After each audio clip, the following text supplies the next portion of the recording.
भाई इतनी खुशी हारने के बाद मैंने और कहीं नहीं देखी जितनी इंडिया में देख रहा हूँ। इतनी खुशी मुझे। आप सोचो कोई टीम अगर एक सीरीज खेलने गई हो और 2-1 से हार गई हो तो कायदे से उस टीम के फैंस को निराश होना चाहिए, है ना। लेकिन इंडिया में लोग खुश हैं, जश्न मना रहे हैं और कह रहे हैं उत्सव की तैयारी करो। क्योंकि इंडिया में कई लोगों के लिए सीरीज इतने ज्यादा जरूरी ये था कि क्या रोहित शर्मा और विराट कोहली इसके बाद वनडे खेलेंगे या नहीं। शुरुआत दोनों की खराब रही, खासकर विराट की, जिन्होंने 2 मैचों में अंडा दिया। लेकिन फिर उन्होंने भी आखिरी मैच 74 नॉट आउट बनाकर स्टेटमेंट दिया और रोहित भैया के तो क्या ही कहने, गर्दा उड़ा दिया। 3 मैचों में 202 रन 101 के एवरेज के साथ। लेकिन जब 2 खिलाड़ियों के ऊपर इतना फोकस होता है ना, तो बाकी अच्छा और बुरा क्या हो रहा है उससे नजर हट जाती है। क्योंकि हम सीरीज हारे हैं तो अच्छा तो हुआ नहीं है, कुछ तो बुरा हुआ ही है। इसीलिए सीरीज का थोड़ा पोस्टमार्टम कर लेते हैं और पता कर लेते हैं कि आखिर ये टीम इंडिया, जो कि भले ही एक वक्त पर आईसीसी ट्रॉफी न जीत रही हो, लेकिन बायलैटरल हारना तो हमने बंद कर दिया था। लेकिन एक बार फिर से हम बायलैटरल हार रहे हैं। ऑस्ट्रेलिया में सीरीज हम क्यों हारे, 3 पॉइंट में आपको बताऊंगा। चैनल सब्सक्राइब करना, वीडियो पसंद आए तो इसे अपने दोस्तों से भी शेयर करना। पॉइंट नंबर 1, मुश्किल पिचों पर न खेलने की कैपेसिटी। ऑस्ट्रेलिया में बॉल बहुत बाउंस होती है, स्पीड से आती है और हमारे यहाँ के खिलाड़ियों को इतना बाउंस खेलने की आदत नहीं है। खासकर अब तो नहीं रह गई। हमने ओवरऑल भी देखा है कि जब जब मुश्किल कंडीशन हुई है, हमारी बैटिंग ने हथियार डाल दिए।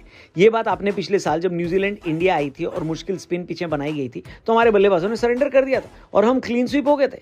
यहाँ पर स्पिन नहीं थी, फास्ट बॉलिंग फ्रेंडली कंडीशन थी और आपने देखा कि हमको रन बनाने में प्रॉब्लम हुई जब हमको पहले बैटिंग दी गई, है कि नहीं।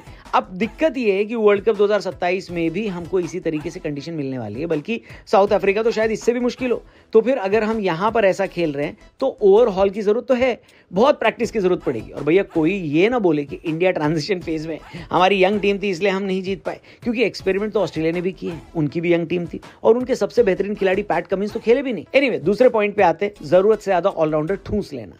इस टीम मैनेजमेंट ने आने के बाद एक बदलाव टीम में यह किया है कि हमने बैटिंग लंबी करनी शुरू कर दी है। उसके लिए चाहे हमको बॉलिंग से कॉम्प्रोमाइज क्यों ना करना पड़े। हमने देखा है कि गौतम गंभीर जब कोलकाता नाइट राइडर्स के कोच थे तो उनको यही फॉर्मूला लगाकर जीत मिली थी, जहां पर उन्होंने अपनी बैटिंग लाइनअप भयंकर लंबी कर दी थी और कई सारे ऑलराउंडर्स को जगह दी थी जो कि बॉलिंग तो कर ही सकते थे लेकिन टाइम आने पर बल्ला भी चला सकते थे। इसी तरह की अप्रोच देखी गई जब वो टीम इंडिया में आए, लेकिन ये अप्रोच उन्होंने सिर्फ T20 में नहीं बल्कि टेस्ट और वनडे में भी लगा दिया। आपने देखा होगा हम 8 नंबर तक बैटिंग रखते हैं। हमने वॉशिंगटन सुंदर को खिला दिया और कुलदीप यादव को बाहर बिठा दिया, सिर्फ इसलिए क्योंकि वॉशिंगटन सुंदर कुलदीप से बेहतर बल्लेबाज है। लेकिन कुलदीप भी तो बेहतर गेंदबाज है वॉशिंगटन सुंदर से, ये बात कंसीडर ही नहीं की गई। दूसरे मैच में जब एडम जैम्पा 4 विकेट लेकर गए ऑस्ट्रेलिया के लिए, तब कुलदीप यादव टीम इंडिया की प्लेइंग 11 में ही शामिल नहीं थे और पानी पिला रहे थे। बुमराह और शमी के न होने पर आपका सबसे बड़ा विकेट टेकिंग गेंदबाज भी बेंच पर बैठा है और इसलिए बैठा है क्योंकि आप बैटिंग लंबी करना चाहते हैं। तो फिर दिक्कत तो होनी ही थी और दिक्कत हो गई। एनीवे, तीसरे पॉइंट पे आते हैं, केएल राहुल का गलत इस्तेमाल। हमने देखा कि लेफ्ट राइट कॉम्बिनेशन खिलाने के लिए 5 नंबर पर अक्षर पटेल को खिलाया गया और राहुल को नीचे शिफ्ट कर दिया गया, जबकि राहुल का तो वनडे में कमबैक ही इस वजह से हुआ है क्योंकि उन्होंने 5 नंबर पर बेहतरीन बैटिंग करी थी। चाहे आप 2023 का वर्ल्ड कप ले लो, चाहे 2025 की चैंपियंस ट्रॉफी, दोनों जगह इंडिया के अच्छे खासे करने की एक बड़ी वजह यह थी कि केएल राहुल नंबर 5 पर खेल रहे थे, लेकिन यहां पर लेफ्ट राइट कॉम्बिनेशन के चक्कर में राहुल से उनकी नेचुरल जगह छीन ली गई। यहां पर अक्षर पटेल को बैटिंग कराई गई और फिर जब राहुल बैटिंग करने आए तो वो इस तरीके के बल्लेबाज हैं कि उनको सेटल होने में टाइम लगता है। 6 नंबर पर टाइम नहीं मिला। केएल राहुल का न चलना इस सीरीज में इंडिया की हार की एक वजह थी। अब कई लोग बोलेंगे कि चले तो शुभमन गिल भी नहीं है। भाई शुभमन गिल फॉर्म में नहीं थे, फॉर्म किसी की भी जा सकती है, लेकिन राहुल के साथ तो बैटिंग ऑर्डर में छेड़छाड़ हुई है।